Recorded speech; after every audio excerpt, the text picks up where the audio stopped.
Bonjour à tous, bienvenue dans la causerie, très heureux de vous retrouver aujourd'hui pour la petite vidéo de prono hebdomadaire du top 14, 11e journée de rugby. C'est parti, on est lancé sur cette journée de top 14 avec Brian, journée sud-ouest qui est toujours là, j'espère qu'il va bien. Après, la dernière fois qu'on a vu, c'est pour François Black. Oui. C'est un bon petit souvenir. On a déjà bon souvenir, et puis on a eu une belle tournée, donc ça fait plaisir. Hein, donc on reprend le championnat sur de bonnes bases. Exactement, on va faire le point sur les internationaux qui sont là et qui sont pas là. Il y a eu des petites infos aussi qui sont tombées tout au long de la semaine. Et donc je te propose qu'on soit parti directement. Mais avant ça, vous pouvez vous abonner, liker et soutenir cette chaîne en commentant. Faites vos pronos, donnez-nous votre avis en commentaire. On lit toujours les commentaires, on y répond, c'est important, ça nous fait plaisir. Et on est parti, je promets que je vais articuler dans cette vidéo pour que vous compreniez bien ce que je raconte. Promis. Et on est parti directement. Mais écoute, je te propose qu'on commence tout de suite par le Racing Toulouse. Alors peut-être avant de commencer par le Racing Toulouse, déjà faire un point classement. C'est plus simple. Ouais. Déjà de vous afficher le classement de top 14 avec nos grosses trônes sur la droite, mais ça c'est pas important. Surtout le Stade Toulousain qui est devant, leader devant l'Union Bordeaux-Bègles, La Rochelle, Toulon, Castres, Clermont et Bayonne qui est maintenant hors du top 6.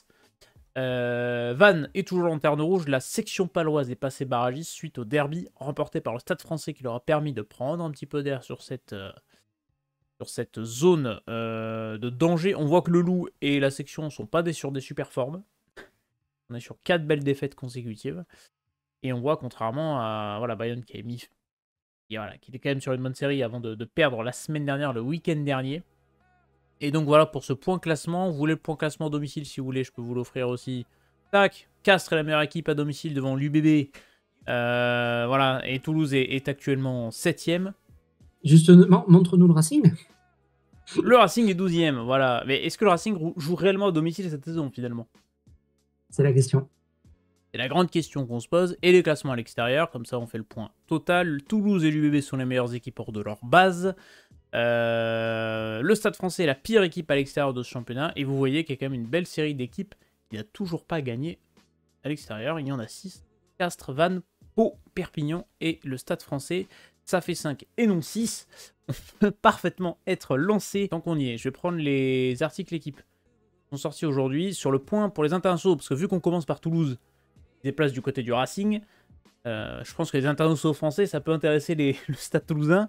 Alors, Thomas Ramos, qui a joué l'intégralité, tout comme seront sur le déplacement, tout comme Julien Marchand et François Cross. Movaka, Meafou, Flamand et Roumat, Vacances, Dupont et prétendant, Alex qui n'est pas entraîné en début de semaine parce qu'il y a eu un petit titre de rugby à 7. Je sais pas si tu as vu, mais le joueur du monde de rugby à 7, ça claque. Donc Toulouse, il y aura quand même certains manquements. Et il y a toujours 8 équipes à Toulouse, donc sur ça, on n'est pas trop inquiété. Et du côté du Racing, je crois qu'il va le faire enchaîner parce qu'ils ont besoin de Ficou et Le Garec qui seront là du coup pour affronter le Stade Toulousain. Voilà pour cela. Écoute, je te lance Brian directement.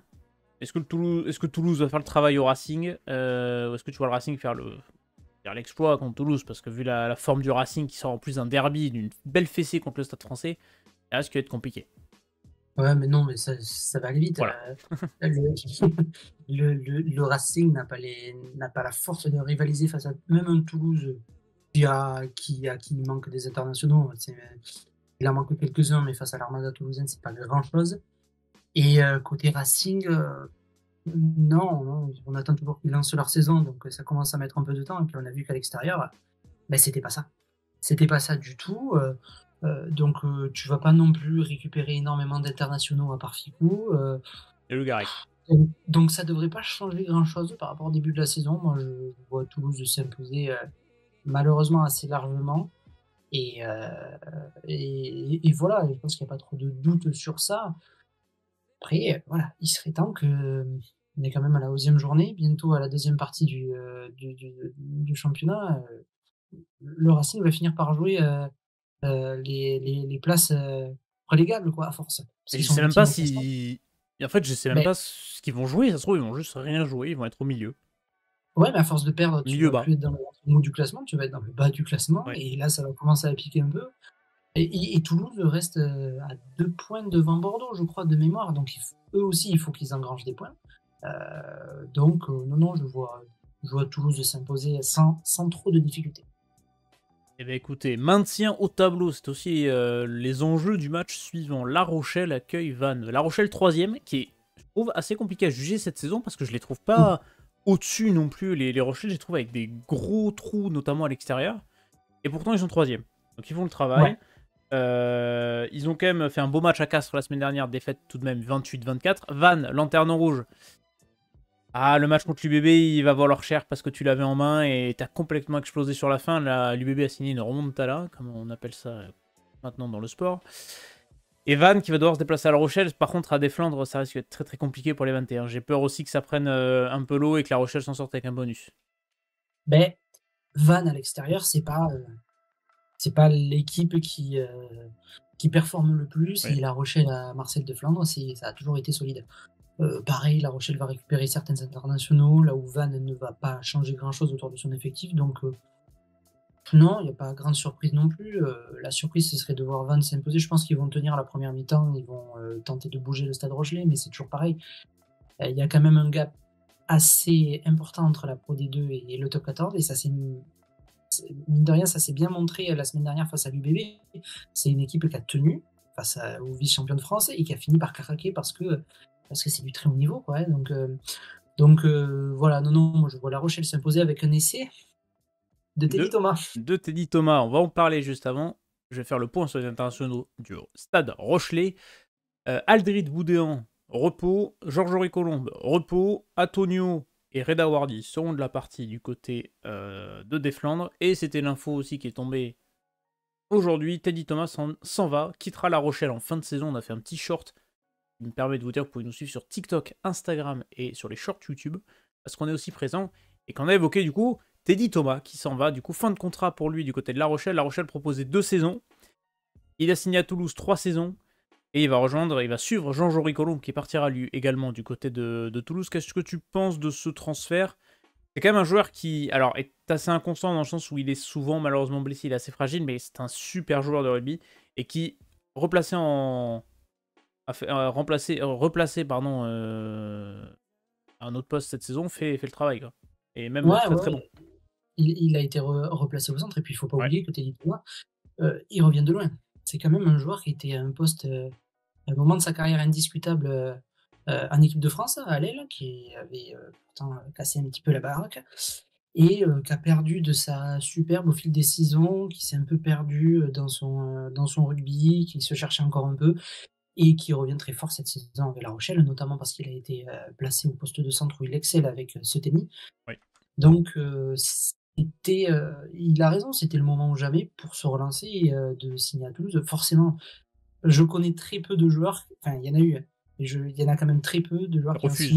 signé à Toulouse, de un refusent et de deux perdent du niveau de jeu. Donc bon, Mais souvent tu surtout, deviens encore meilleur. l'effectif de Toulouse, ça ressemble à Eh, une. Non mais c'est exceptionnel. Hein. oui, et C'est puis d'une richesse. quand tu vois Alexandre Roumat, qui était déjà très très bon à Bordeaux, qui signe à Toulouse, qui est devenu exceptionnel, tu te dis qu'avec Teddy Thomas, ça pourrait faire un petit peu la même chose. Donc moi, je pense que c'est un bon choix pour sa carrière, surtout qu'il est plus tout jeune. Donc c'est le moment ou jamais s'il veut regagner des titres, s'il veut exceller en championnat. Peut-être retrouver la sélection. Et peut-être, oui, Moins alors à sûr de l'aile, ça va ça. être Moins sûr de compliqué. ça. Mais Et bon, au centre, il y a du monde. Donc en bon, plus. ça va être C'est vrai qu'on va compliqué. pas rajouter des débats. Non, mais il peut aller chercher un autre titre de champion de France ou de champion Oui. d'Europe. Donc vraiment, c'était le moment ou jamais. Et après, il faut pas qu'il se casse la gueule, entre guillemets. Voilà, il faut qu'il reste Oui. sur son meilleur niveau. Il faut que ça confirme les efforts qu'il a fait jusqu'ici. Mais surprenant, mais cohérent comme choix.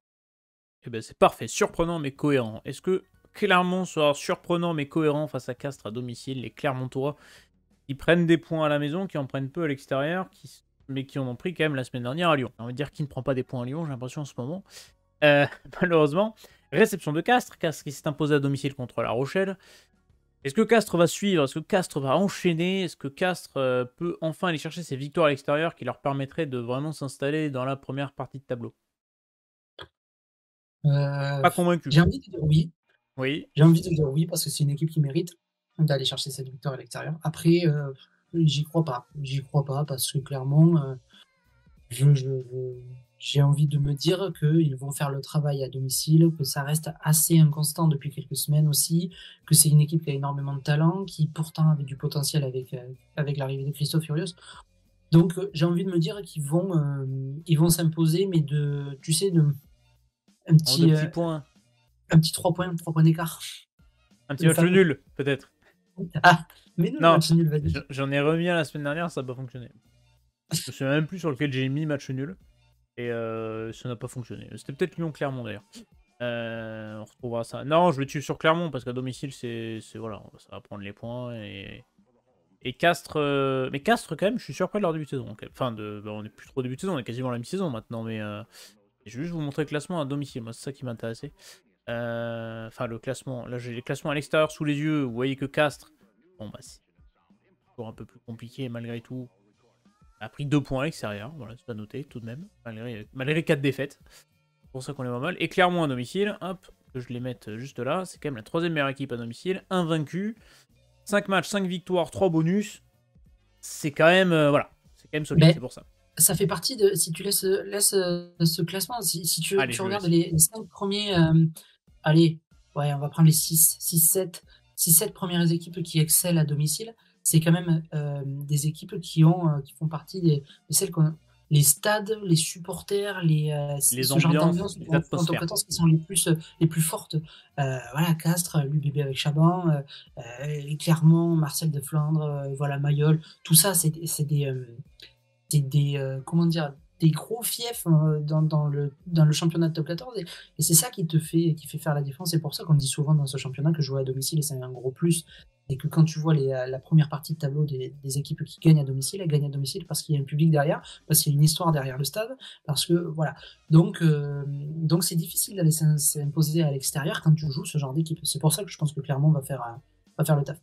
81% de victoires à domicile cette Et saison, ouais, en top 14, sur 70 matchs joués, 19% à l'extérieur, et toujours pas de match nul, ce qui me déçoit énormément. ça va venir, ça va venir. Un jour, je l'aurai. Donc, vous l'avez vu, encore 6 équipes invaincues, dont l'Union Bordeaux-Bègles, qui réceptionne Montpellier.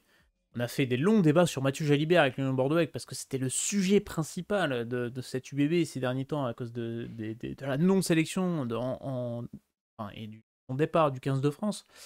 Blessé contre Vannes, malheureusement, ça, bah, tu peux pas le prévoir, je vais y arriver. Incertain ce week-end. Et je vais remettre le fameux article avec l'article équipe sur les présences ou non. Moefana va souffler. Biel Biarré sera là. Lucu, Gazzotti normalement seront là aussi. Buros est forfait. Et Penaud, ça semble se diriger vers un forfait aussi, puisqu'il est en congé après une petite infection pulmonaire. Et Jalibert Voilà. incertain. Oui, et Jalibert est incertain suite à son coup au genou, je crois, reçu contre Vannes. Sorti au bout de 10 minutes, hein, donc bon, malheureusement pour lui, on attendait la réponse. Elle n'est pas venue, mais ça, c'est pas vraiment de sa faute. Badoche Tomboé retrouve Chaban. Est-ce qu'il va marquer un essai, Marianne? Ou est-ce que l'UBB va s'imposer surtout? Alors, je vais mettre oui, hein, parce que de toute façon, je serai au stade, donc j'espère Oh, il qu'ils le vont dit pas s'imposer. qu'il vient au stade comme ça, là, il se fait des petites... Donc, oui, oui. Après, voilà. Attention quand même à cette équipe de Montpellier, qui, mine de rien, ne fait pas une saison aussi catastrophique que l'année dernière. C'est difficile de faire pire. Oui. Désolé, mais... Bon, t'as le SUA a fait pire. Hein. Ah, mais ça, tu peux nous en parler des heures du SUA, toi. Exactement. Non, non, mais voilà. Comme tu l'as dit, l'UBB à Chaban, ça enchaîne depuis le début de la saison. Ça roule bien. Voilà, il faut rester accroché au classement derrière Toulouse. Voilà, pourquoi pas les dépasser hein, si Toulouse fait un faux pas. Il faut aller chercher le point de bonus offensif. Donc tout ça fait que tu as tes internationaux qui reviennent, la plupart en tout cas. Bon, ça devrait le faire. Je mettrais bien un petit essai de Bielbiarré, moi. Mais je me dis, un jour, il va peut-être le faire souffler, parce que la mobilette, là, le moteur, il est quand même Non, solide. il postule, donc il sera peut-être pas titulaire. Mais, je pense que, par exemple, pour l'Europe, en Champions Cup, à mon avis, on va peut-être le faire souffler, par contre. Là, il enchaîne, quand même. Quand tu vois surtout comment il a enchaîné, Oui, tout les ce qu'il a perfs. donné sur Ah oui. cette tournée. Enfin, c'est énorme. Le joueur est exceptionnel. Donc, oui, mais je vois quand même le bébé s'imposer. Ce serait quand même un faux pas de perdre à domicile face à Montpellier.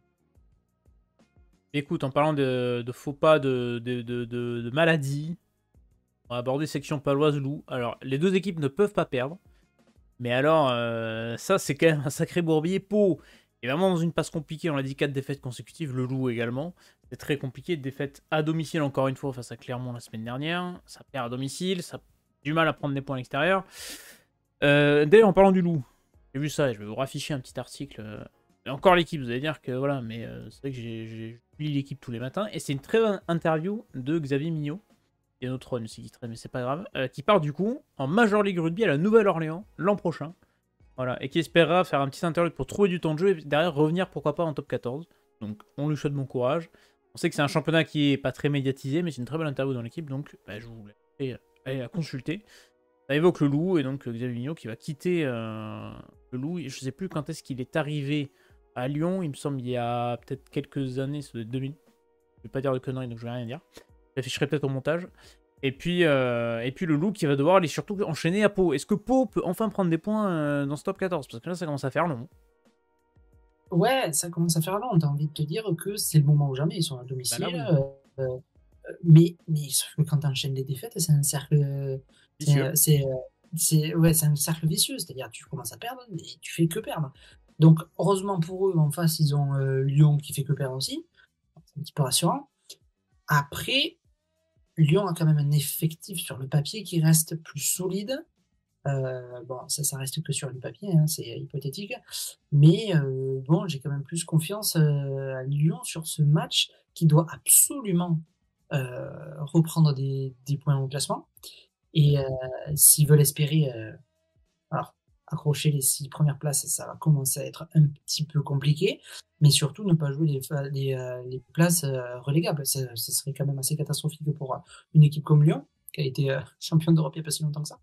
Donc, Et le projet du ouais, loup, on va dire qu'il commence à poser des questions, mais il est surprenant. quelques années que ça Ouais, rame quand même. ça rame, mais après, c'est difficile à Oui, expliquer parce que la saison dernière, ça allait plutôt bien, quoi. En début de saison, ça allait à plutôt bien domicile. aussi. Parce qu'à l'extérieur, on rappelle, c'est une victoire la saison dernière à l'extérieur et elle arrive en fin de saison. Ouais, sauf que là, même à domicile, tu gagnes pas, quoi. Et Donc, là, on le voit, hein, c'est deux équipes qui sont sur 4 défaites consécutives. C'est les pires formes récentes en top 14 en ce moment. exactement. Donc, je vais mettre une pièce sur le loup qui, je pense, Tu a vois Pau plus encore une fois paumé à d'armes l'extérieur. pour sortir de cette situation que Pau, malheureusement. Mais bon, le fait de jouer à domicile, comme on l'a dit tout à l'heure, ça Et c'est pourrait ce tout que je me changer dans dis. la balance. Et c'est pour ça que je vais mettre la section. Aïe, Voilà. aïe, aïe, Je me voilà. dis, le match à domicile, c'est Tu la vois, bonne si j'avais dû occasion. mettre un match nul, ça aurait été celui-là. Ah, mais match nul, nul. Mais pas nul, égalité, nul. Je rigole, taquine. Vu mon niveau rugby, je peux bien me foutre de leur gueule. Tiens. Et poignée de passe. Bon, allez, on enchaîne. L'USAP qui va accueillir Toulon. Ils sont pas très loin les deux, là, ils vont s'amuser. Perpignan qui allait prendre une belle rousse la semaine dernière à Toulouse 41-9. Toulon qui a enchaîné à Mayol face à Bayonne 39-19. Toulon est invaincu à domicile. Un peu moins facile à l'extérieur. On va voir le match référence hors de ses bases des hommes de Pierre Mignoni, Marianne, du côté de l'USAP. Bah, ce serait le moment. Ce serait le bon moment. Il y a plein de bons moments là, pour s'offrir un beau Ouais, cadeau de bah oui. Noël. Il joue contre une équipe de Perpignan qui est mal en point, qui a envie de se sortir pareil, de cette phase relégable, parce qu'ils sont vraiment pas loin. Je crois Oui. qu'ils sont combien? Ils sont Ben, 11e, hein, tu veux que comme je te ça, ou raffiche, 12e. tu veux que je te raffiche le classement? Ils sont 11e de mémoire. Exactement, ils sont juste devant la zone rouge. Enfin, juste Voilà. devant le loup, pardon. Et après, d'un autre côté, ce qui est dangereux pour Toulon, c'est que Perpignan connaît très bien cette partie du classement et sait qu'ils doivent absolument l'éviter s'ils veulent pas avoir la même saison que la saison dernière. La même fin de saison, ils jouent à un barrage face à une équipe de Pro D2 qui va tout faire pour les renvoyer dans la seconde division. Après, voilà, Toulon est alors, pas vraiment meilleure forme, mais quand même a la possibilité Ça, de c'est à jouer. l'extérieur. Ils sont Ouais, sur 3 défaites à l'extérieur d'affilée. Ils ont quand même gagné un match contre du côté du Stade français, mais je veux dire, qui n'a pas. ouais. Stade Français qui en plus en début de saison était peut-être plus calamiteux que maintenant. Mais ça Non, reste mais une là, perf. pour Toulon, tu as moyen d'aller cette année d'aller, pourquoi pas accrocher une place qualificative. Je pense que c'est pas, ce serait pas trop en dire de penser ce genre de choses. Voilà, ils y sont pas encore. Je pense qu'il y a encore un gap à franchir. Mais je les vois quand même s'imposer à l'extérieur. Attention, encore une fois, à Perpignan, hein, qui joue dans un stade où il y a de forts supporters qui les suivent. Mais bon, je pense que ça devrait le faire et C'est pas souvent que mais Perpignan joue le samedi soir d'ailleurs. Enfin, déjà le soir de base. On les retrouve souvent dans le oui, c'est multi. vrai, Et là, on va les c'est vrai. retrouver samedi soir. Donc, Ça va peut-être les galvaniser. c'est ça, dans un stade plein. Donc, C'est moi, ça. je vais mettre Perpignan. Oh! Bah ouais, Allez, on enchaîne. Toujours victoire à domicile. quoique, est-ce que c'est toi qui prends des risques ou c'est moi là? Je sais pas. Aux gens de décider en commentaire. Voilà. Allez, on passe au match du dimanche soir. L'Aviron Bayonnais reçoit le Stade Français. Le Stade Français qui s'est donné de l'air. Enfin, le Stade Français 40-24 s'est imposé dans le derby. Ça y est, contre le Racing. Bayonne, on l'a dit, est tombé à Mayol la semaine dernière. Alors, du coup, pétard mouillé pour le Stade Français qui va enfin lancer sa saison. Ou, malheureusement, à Bayonne, ça risque. C'est peut-être pas le bon endroit pour essayer d'enchaîner quand même. Le bon Ouais, match. non, pas du tout. Pas du tout. C'est peut-être le pire endroit même. Ouais, non, ça tombe vraiment pas bien pour le Stade Français. Je pense que Ils ont quand même un calendrier Bayonne costaud, je crois, le Stade Français. Hein. Parce que la semaine prochaine, la réception de Perpignan, en fonction du ouais, résultat et du placement. ouais. Non, non, je pense que Bayonne va dérouler, sans non plus leur en mettre 40, j'exagère. Mais je pense qu'ils vont s'imposer. Je pense pas que les Pas doutes sans ont légèrement été difficulté, mais effacés du côté de Stade je veux dire, Français. ouais, ils ont les forces pour aller s'imposer à domicile face au Stade Français qui est toujours pas séduisant. Voilà, Est-ce que c'est pas un peu faut dire trompe-l'œil ça. la victoire de la semaine dernière? Ouais, j'espère pour eux Bon, on que verra le ça va les match après. galvaniser, les lancer pour devant, quoi. Mais après, quand tu vas jouer à Bayonne, enfin, ça fait des années qu'on sait que jouer à Bayonne, c'est pas un cadeau, quoi. Donc, moi, j'y crois pas. C'est vraiment pas le match pour confirmer. Après, voilà, la surprise, ce serait que le Stade Français s'impose à Bayonne. Et là, pour le coup, il marquerait un grand coup et il pourrait confirmer Au niveau confiance, à mon avis. ouais, la bonne santé du moment, mais j'y crois pas trop. Hein. Ils vont jouer qui après? Mais ils reçoivent Perpignan et ils vont à Toulouse. Je vais vous afficher le calendrier du Stade Français. Je le retrouve un jour. Calendrier du Stade Français. Hop, je vais vous Ouais, l'afficher donc à l'écran. il va faire une victoire, une victoire, une défaite. Hein, voilà. Voilà, et Après, c'est pour ça qu'il est très dur. Et on avait parlé lors de la vidéo Top Flop avec Thomas qui était retrouvé sur la chaîne. C'est que le Stade Français, on l'avait mis dans les flops et on avait évoqué ce calendrier qui était quand même assez costaud en reprise derrière la trêve. C'est que déplacement Bayonne ce week-end, c'est dur.